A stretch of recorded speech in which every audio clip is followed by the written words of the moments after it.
We all see the news. We all see that Ron DeSantis has recently dropped out and endorsed Donald John Trump for your next 47th president of the United States. You might tell yourself, well, actually, this has no bearing on the election, but it has everything to do with the election, which is why today we are going to do a presidential election prediction if it were to happen in the lieu of this upcoming election that's going on in New Hampshire. This primary has been nothing but a cakewalk for Donald Trump, and it has gotten that much easier when we do have somebody who's polling at about 10% to be giving their endorsement to Donald Trump. So we're going to use that for a prediction. As y'all can see here, this is what I'm going to be sourcing my opinion off of. We don't have a clear path to victory. DeSantis exit the presidential race. So as you can see here, you can see the concern in his face. Of course, he doesn't want to do this. We have a reluctant but basically consenting Ron DeSantis, basically saying, I give up, mea culpa, Donald Trump. And so here we are. So basically, you've got this guy who has spent tens, if not hundreds of millions of dollars on the behalf of other people to basically advocate for himself to be president. He's failed. Now that money can go towards Donald Trump, which is why Trump is going to do better against Biden now that this has happened. Anyway, let's go into some of these little things, right? So first of all, why is he dropping out? Well, he got second place in Iowa. Now you might think, well, that's pretty good because Trump was going to win. Yeah, but like the margin in which he won it by was not as convincing as he'd like it to be. What he was hoping for was basically like, oh, it's just a close second place finish. Therefore, give me more money. I can beat Trump mano a mano. They thought, actually, you didn't do much better than Nikki Haley, and Nikki Haley wasn't even trying in Iowa. So might as well just go for Nikki instead of you. So he got dumped for the girl. So now it's kind of sad. Anyway, so you've got that going on. In these couple of paragraphs, you can really tell what the narrative is fomenting in this election. You've got a presidential conflict coming up where basically we see Donald Trump consolidating support in the primary. Hence why, if you were to read what's on screen here, you can really see before your own eyes that Trump's margin of victory in Iowa was so profound and so significant that basically you could see nothing but the writing on the walls for the DeSantis campaign. And so Ron, even leaning towards staying in the race, said, you know what, drop the ego. There's no way you're going to win. So now we have a consolidation of the vote. So think about that. Trump with DeSantis, with Haley still antagonizing him, won Iowa with over 50% of the vote.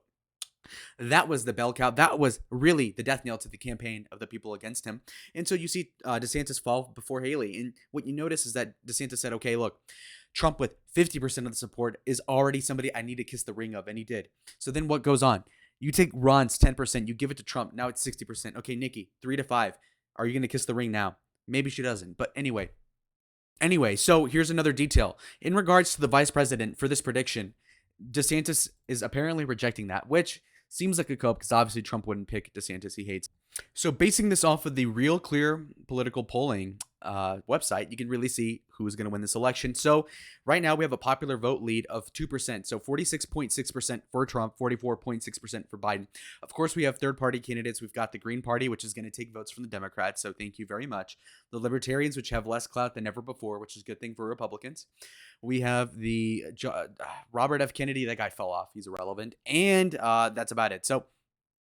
So here we are. We have the upcoming presidential election. This election is going to support the VP candidacy of Kamala Harris, of course, who is going to bring down Biden in the aggregate, believe it or not. Somebody with dementia, alleged kid diddler, and Joe Biden, apparently he's more liked than Kamala. So tells you all you need to know. Kamala's a god-awful politician, like literally the worst. You can get some meth addict, maybe lace in a little bit of fentanyl before he speaks, and he'd probably be more likable than Kamala Harris. And so that's a little bit difficult to even conjure up and imagine, but it is so true. Now that thought is a very troubling one. Now to move on to the Republican slate. The vice presidential candidate seems to be, probably a woman, unfortunately, a woman, because honestly, Vivek is a good guy, but IT seems to be what he's called for. He's not going to be VP as far as I know, so that is what it is. But I will tell you what, what's her name? Nikki Haley, not going to be the pick. Obviously not. That's ruled out. Now, who do we have? We have Kristi Noem. We have other people such as that. I think Kristi Noem would be a decent pick. Not because she really brings anything to the table, but she is a middle-aged white woman, good-looking. That's the key word, good-looking. Okay. And is from South Dakota, so that's an irrelevant part. But I mean, just overall, we're looking for somebody who is not going to bring down the ticket and somebody who is not going to be a guy who's going to try to vie for power. Because again, we have a president in Donald Trump who is getting up there in age. You don't really want somebody who's going to be subversive, trying to take power from him as he ages in the office. And so you got to factor that in. So we have to get somebody who is not going to take the spotlight, but we also need somebody who's not going to be a pushover. If Trump has a stroke or something, he is a little bit overweight. He's 100% that dog. And so he could die. If that's the case, then we need somebody who's not going to be horrible. So you need some standard Republican is what I'm talking about. Just to, put it in layman's terms, not to be such a political geek about it, but it's true. And really in 2028, because of the vice presidential candidacy being kind of like a lukewarm position at this point, nothing really of promise there, you could really see that Trump could pick anybody and it'd be just fine. So again, any random conservative girl he could pick. Tulsi Gabbard, probably not. Tudor Dixon's hot, but no. So I mean, Kristi Noem, okay, we can go for that. So anyway, just assume the vice presidential candidates for this race are not really going to impact the result. As you can see here, this is what I have as the election prediction with like 95% confidence. So unless something absurd happens, this is more or less what you'll see. With New Hampshire, I just gave it to the Democrats because obviously New Hampshire is just not a good state for Trump writ large. And so I'll just give that blue. Minnesota also gave blue because Minnesota has no hope. They suck, just like the Minnesota Vikings. Anyway, so we're moving on to the next state of North Carolina. This is a must-win state. If Trump does not win the state of North Carolina, he stands no chance of winning the election. Writ large, got to say that. It's like you can't win a game if you don't get at least a field goal is what I'm talking about. So NC got to go red. If it doesn't, it's over. Now, the next state that we're going to talk about is actually Michigan. Michigan is important because obviously it is pretty high in electoral votes, but more so than that even, it has a different influx of opinions that are very varied. So, for example, the approval rate for Joe Biden is in the 30s in Michigan. So, can you really see him winning there? Not really. And is Donald Trump a good fit for the state of Michigan? It's actually pretty average. Now, the reason why is because suburbs are kind of growing. There's gentrification. There's different things happening. Populaces are moving, immigration. But what's really key here is that the white working class vote that went for Biden last time is not going to go back for him at all. So, I can promise you that. Trump is going to win the state of Michigan confidently as of right now. Again, this prediction is under the auspices that we have an election to where we can be confident that Trump is going to win New Hampshire by upwards of 15%, 20%. And basically, coming up very soon, we're going to see Nikki Haley drop out and basically fall out of relevance. And so what we're seeing is that the race for president, for the nomination at least, is closing up, which means that we're going to get tens of millions of more dollars for Trump's general campaign that is saved because he's winning so easily right now.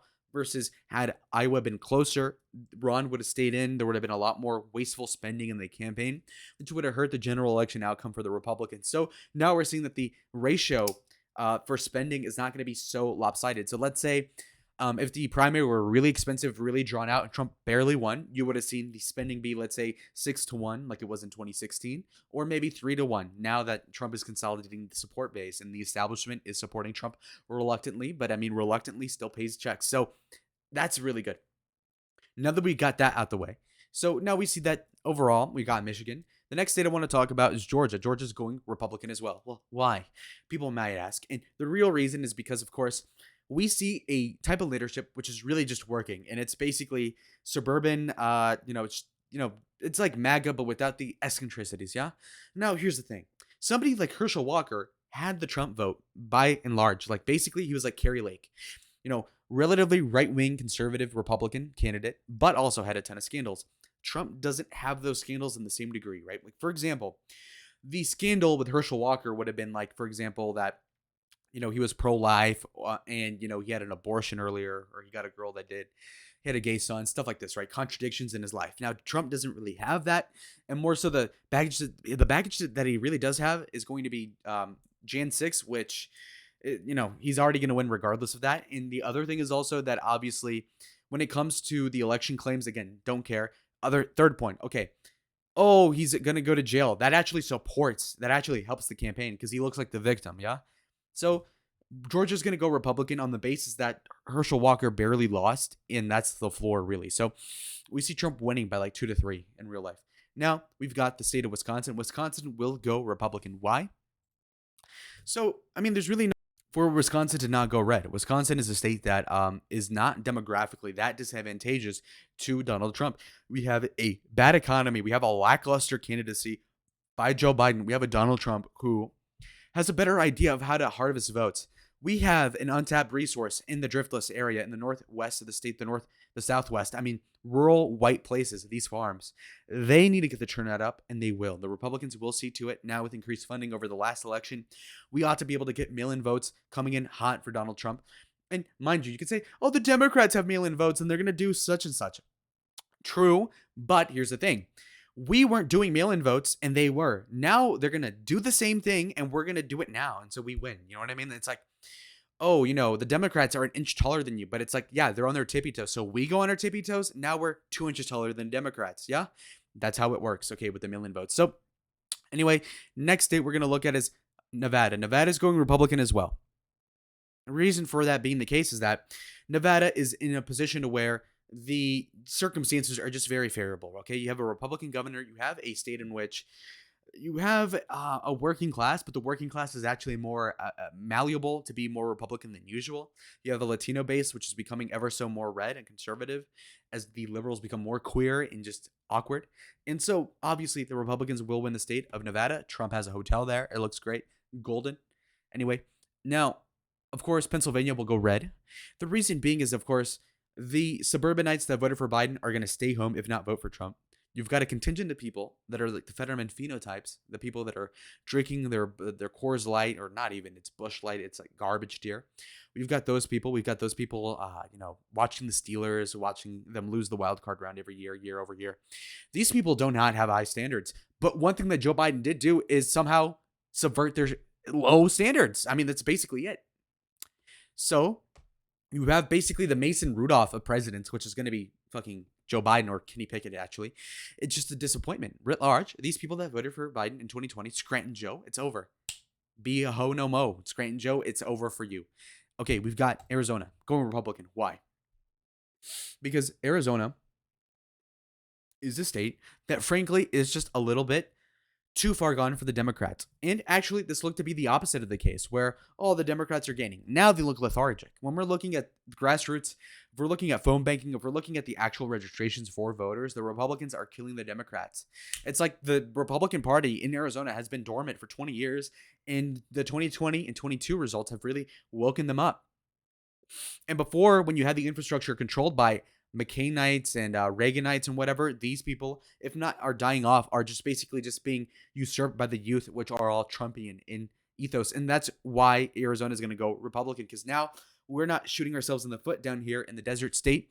And it's going to hand Donald Trump a 312 vote electoral victory and going to give Joe Biden 226 votes into abject failure, one-term president.